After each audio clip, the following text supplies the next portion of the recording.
Sanibonani, welcome back to enye video. Ngiyabonga kakhulu Tungene, thank you very much. Ngiyabonga kakhulu i-support. So you guys, kule video sokhuluma ke ngodaba lo mholi we-EFF umnumzana uJulius Malema ukuthiwa kulahlwe icala ke lokuqhumisa isibhamu ebesibonile ke esenkantolo up and down nomunye kade solwa naye uSnyman, Mr Snyman, noma sengikhohle igama kodwa isibongo sasikhumbula.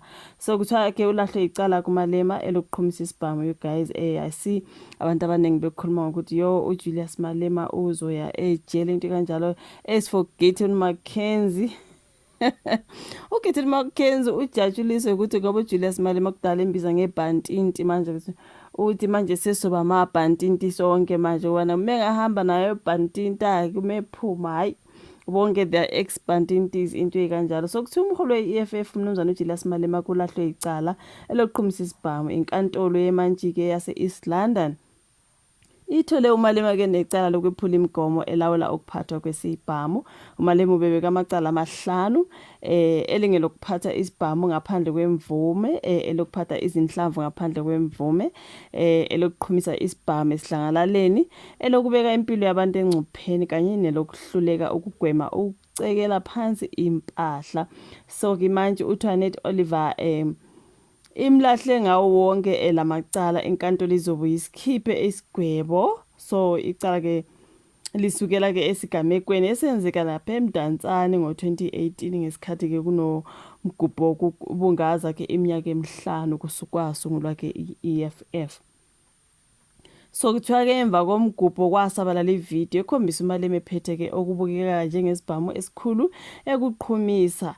uMalema ke ubemangalelwe nomqaphi wakhe umnumzane Adrian Snyman, bengikhohle igama, Adrian Snyman. Inkantolo ke imthole engenacala uSnyman, engakutshela khona ukuthi kumanje nje ngibona ke uMalema ecomplaina ngokuthi utholakale yena enecala and then uSnyman watholakala engenacala. uthi uMalema nje hayi loya mama loya leliya judge li-racist kanjani kwanganjani hayi asazi usekhuluma okuningi bafethu ngokuthi lo wayengunogada wakhe lo yakhe ngumlungu. So ke kuthiwe ayi wena ke ungahamba.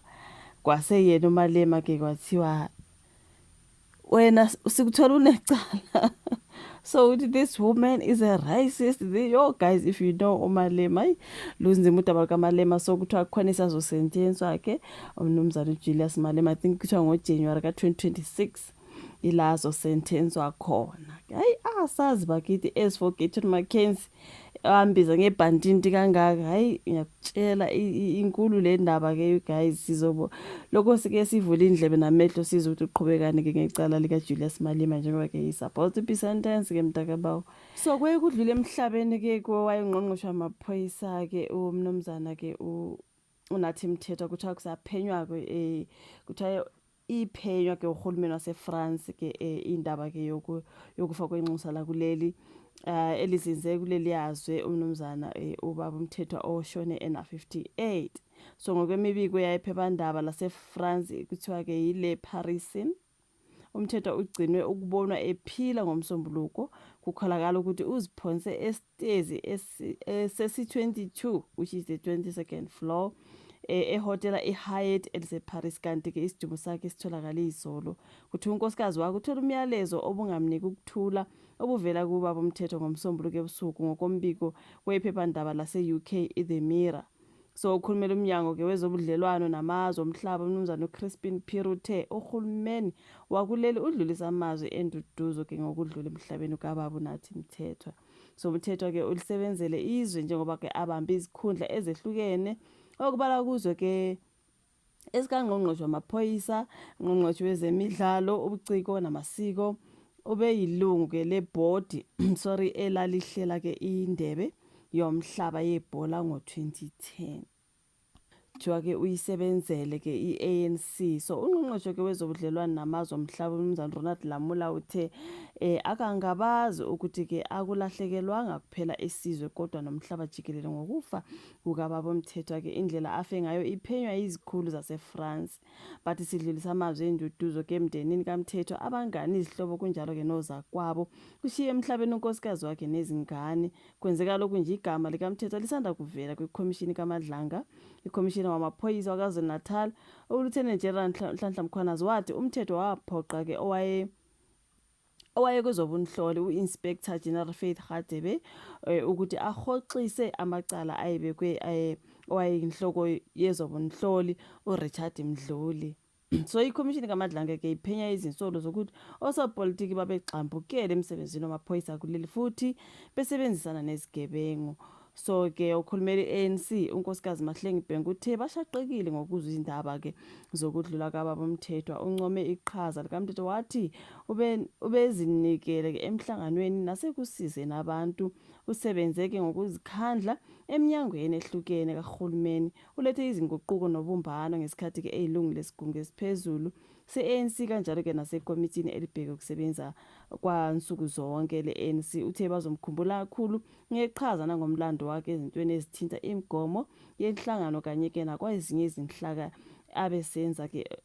abesenza ngokuzikhandla kuzona uveze ukuthi bazokweseka umndeni wakhe ngalesi sikhathi sobunzima kanti kumengameli Cyril Ramaphosa uphatheke kabi ngokudlula emhlabeni kababa uMthethwa utheke uMthethwa beyingxenye yecabinet iminyaka ewu15 ebambe iminyango ehlukene wathi sidlulisa kamazwi enduduzo emndenini kaMthethwa okubalayo nonkosikazi wakhe unkosikazi Philisiwe Buthelezi ulisebenzele izwe kanti ke bebubuhle budlelwane neFrance sizoqhubeka ngokweseka umndeni wakhe ngalesi sikhathi esinzima kusho ke upresident we-country so hey zibuhlungu indaba zikababa uMthethwa ngiyabona abaningi bengathembi ukuthi ushonile bethi mhlambe uzama ukubalekela le ndaba eMadlanga njengoba ke lapha na you guys ubethinteka kuthiwa ke ubaba uMkhwanazi wathi yilokho nalokho akwenzile mhlambe uzama ukubalekela lokho hayi guys nisho ukuthi abantu bengadlala ngokufa ukuthi umuntu ushonile engashona I don't think so ibuhlungu le ndaba ngibona bezindaba ke uma belaphana ke efamilini yakaMthethwa